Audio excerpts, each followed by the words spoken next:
वाराणसी की तंग गलियों में बसी एक पुरानी हवेली थी, लाल रंग की ईंटों से बनी, जिसमें समय जैसे ठहर गया था।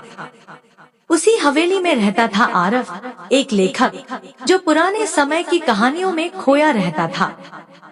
उसकी आंखों में सपनों की दुनिया थी और दिल में अधूरी कहानियों की गहराई। एक दिन घाट पर बैठे बैठे वह अपने उपन्यास का अंत सोच रहा था कि तभी उसकी नजर एक लड़की पर पड़ी।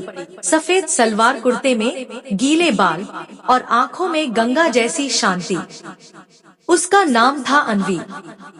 वो कुछ नहीं बोली, बस हल्के से मुस्कुराई और वहां से चली गई।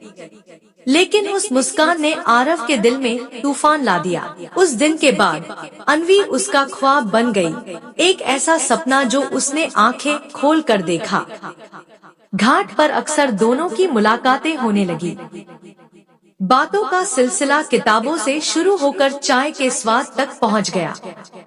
अन्वी को पुराने गाने पसंद थे और आरव को उसकी हंसी। आरव हर दिन एक नई कविता लिखता और अन्वी उसे मुस्कुराकर सुनती। एक दिन जब आरव ने उसे लिखा, तुम्हें देखो तो लगता है जैसे कोई दुआ पूरी हुई हो, जैसे शब्दों ने शक्ल ले ली हो। अन्वी की आंखों में आंसू आ गए।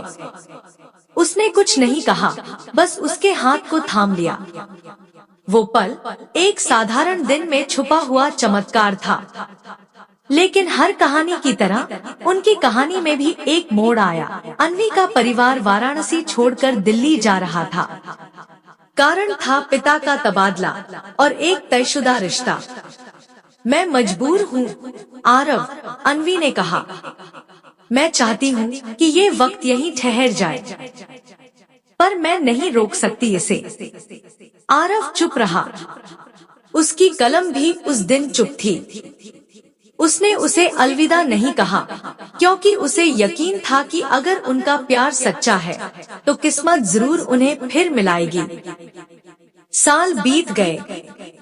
आरव अब एक मशहूर लेखक बन चुका था, लेकिन हर किताब में, हर कहानी में, हर कविता में कहीं ना कहीं अन्वी थी। उसके लिए वो अब भी गंगा किनारे मुस्कुराती लड़की थी। एक दिन उसकी किताब पलकों में बसा सपना को राष्ट्रीय पुरस्कार मिला। उसी समारोह में भीड़ के बीच उसे एक जानी पहचानी मुस्कान दिखी। अन्वी वही थी, अब तलाकशुदा, अपने रास्ते फिर से खोजती हुई। वो मिली और आरव ने बस इतना कहा, क्या अब वक्त थम सकता है अन्वी? उसने मुस्कुराकर कहा, अगर तुम चाहो तो हाँ। कहते हैं कुछ प्रेम कहानियां समय के इम्तिहान में टिक नहीं पाती, लेकिन कुछ ऐसी होती हैं जो समय को भी बदल देती हैं। आरव और अन्वी की कहानी अधूरी थी, लेकिन अब वो अधूरी नहीं रही। वो अब भी हर सुबह घाट पर मिलते हैं, हाथों में चाय, दिल में मोहब्बत और आंखों में वही सपना जो कभी अधूरा था, अब पूरा हो गया है। हमारी वीडियो आपको अच्छी लगी हो तो लाइक जरूर कर देना। धन्यवाद। आपका समय शुभ रहे।